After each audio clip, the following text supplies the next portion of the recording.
মধ্যে না আসলে কোনো ঝামেলা হয়েছে। দেখো ওই হাসব্যান্ড যত ওর ওয়াইফের দিকে এগিয়ে যাচ্ছে তত ওয়াইফ পেছন ঘুরিয়ে একদম পুরো মানে অভিমান করে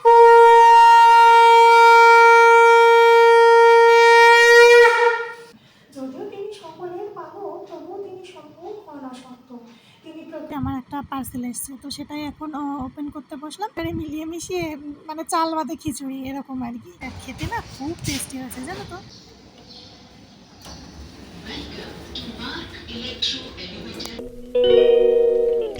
সকালবেলা ঘুম থেকে উঠতে এত সুন্দর একটা দৃশ্য দেখবো আমি তো ভাবিনি। আমি কালকে রাতে বাড়ি ফিরেছি দিদিভাইয়ের ওখান থেকে। তো তারপর তো রাতের কিছু ভিডিও টিডিও করিনি। আর এখন ঘুম থেকে উঠতেই আর কি ঘর ঝাড়ু দিচ্ছিলাম। তারপর ব্যালকানির এই পাশটা খোলা ছিল। এখন দেখছি যে দুটো পায়রা এসে বসে আছে।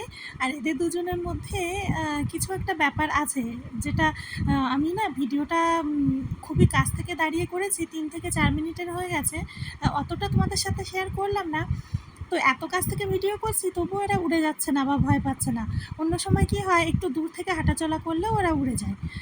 আসলে কি জানো তো, এরা দুজন হচ্ছে হাজব্যান্ড ওয়াইফ। এই যে বা সাইডেরটা হাজব্যান্ড আর ডান সাইডেরটা ওয়াইফ। এদের দুজনের মধ্যে না আসলে কোনো ঝামেলা হয়েছে। দেখো ওই হাজব্যান্ড যত ওর ওয়াইফের দিকে এগিয়ে যাচ্ছে তত ওয়াইফ পেছন ঘুরিয়ে একদম পুরো মানে অভিমান করে বসে আছে, ঠিক যেন মনে হচ্ছে আমাদের মতো। আমি তো দেখে এত হাসছিলাম।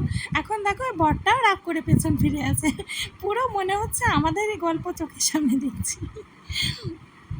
তারপর দেখো মানে মানবিমান তো চলছে, তার মধ্যে থেকে মানে কে আগে মানায়, এই যে চলে গেল দুজন একসাথেই উড়ে।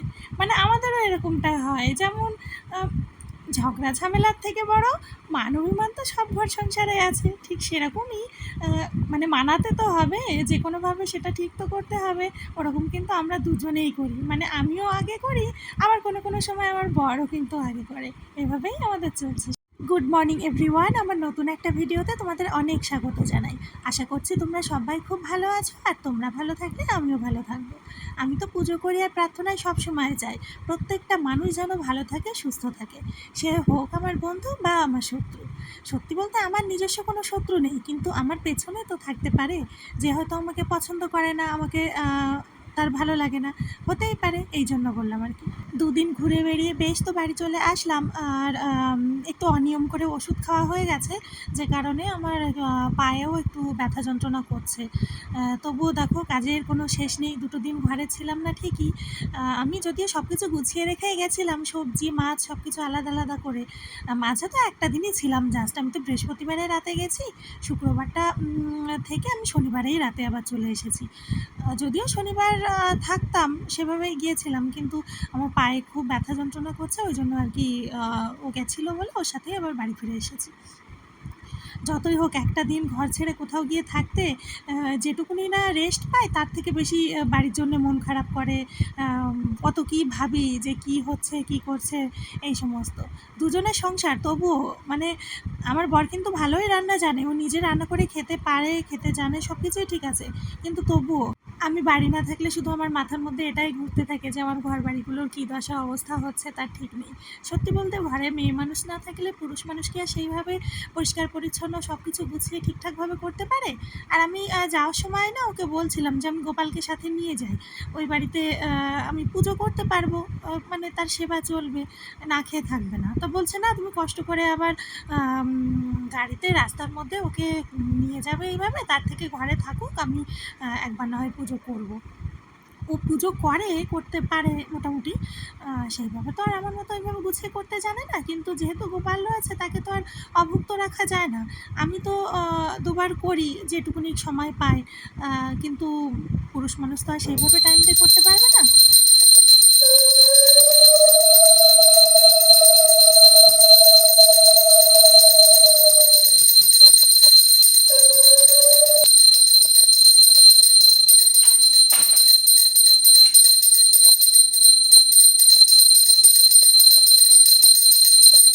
বাড়ি আসতেই কাজের আর শেষ নেই, এক এক করে কত কী করতেই আছি। তো স্নান তো হয়ে গেছে, মাথায় শ্যাম্পু করে নিয়েছি, আর চুলটা ছেড়ে আমি এখন পুজোও করে নিচ্ছি।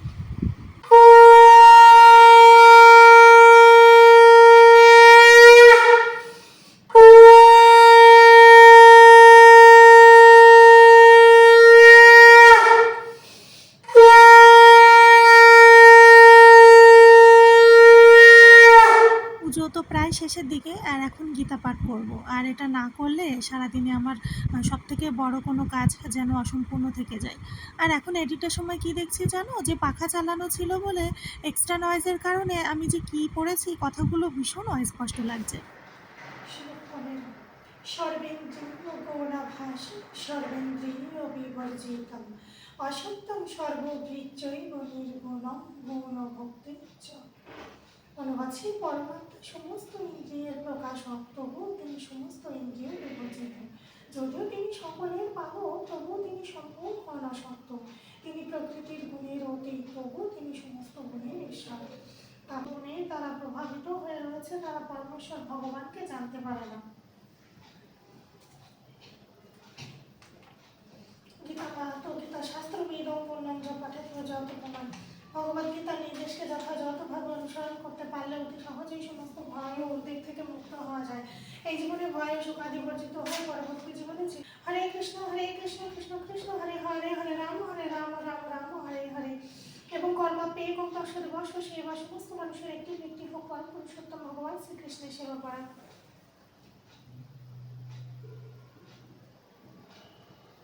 পুজো তো হয়ে গেছে, আর পুজো করে উঠতেই আমি ঘরে গিয়েছি জামাটা চেঞ্জ করতে। তারপর দেখলাম যে আমার একটা পার্সেল এসছে, তো সেটাই এখন ওপেন করতে বসলাম। এর মধ্যে রয়েছে একটা ট্রে, মানে ট্রে সেট 3টে একসাথে, এটাই অর্ডার করেছিলাম আমি। আর সাথে একটা ফ্রি পেয়েছি পিলার, এটাও বেশ ভালো হয়েছে। তো ট্রেটা আমার কাছে ছিল না, একটু প্রয়োজনীয় ছিল। ভাবছিলাম যে কেমন আসবে, কোয়ালিটি কেমন হবে, কিন্তু না, দেখলাম যে বেশ ভালো এসেছে। মানে যেমন দাম সেই অনুযায়ী তো হবে, তো অবশ্যই দাম অনুযায়ী খুবই ভালো হয়েছে এটা। তো তারপর এটা আবার উঠিয়ে রেখে আমি চললাম রান্নাঘরে। আজকে যে কি আমি রান্না করছি, মানে আলু, ডাল, ডিম সব কিছু একেবারে মিলিয়ে মিশিয়ে, মানে চাল বাদে খিচুড়ি এরকম আর কি। তোমরা দেখো, হয়তো ভাববে যে সকালে তো বেশ সবজি টবজি গুছিয়ে রাখলাম ফ্রিজে, তো তাহলে কেন ডাল ডিম এই সমস্ত রান্না করছি।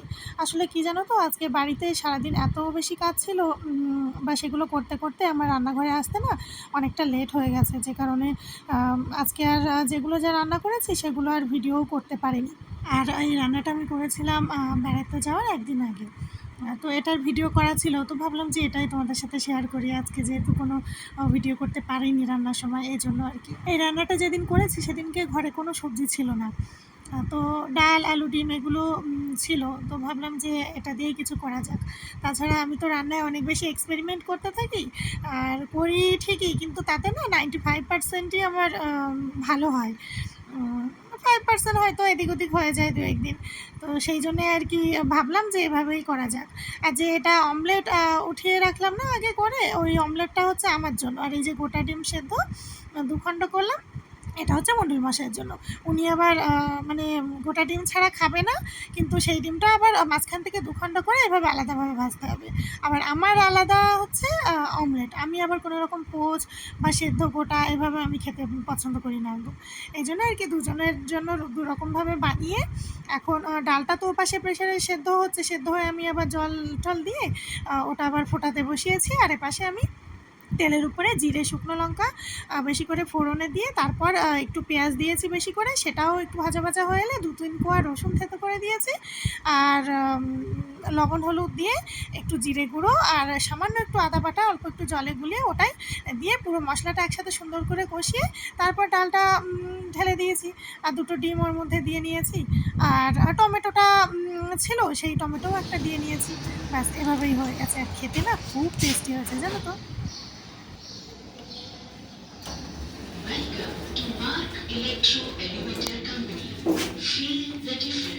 নিচে গিয়েছিলাম আমি দুধ নিয়ে আসতে, আর এখন যাচ্ছি আবার ঘরে। তো আজকের ভিডিওটা এখানে এন্ড করছি। ভিডিওটা কেমন লাগলো অবশ্যই কমেন্ট করে জানিও।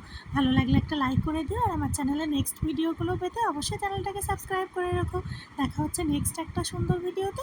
ততক্ষণ পর্যন্ত তোমরা সবাই খুব ভালো থেকো, সুস্থ থেকো।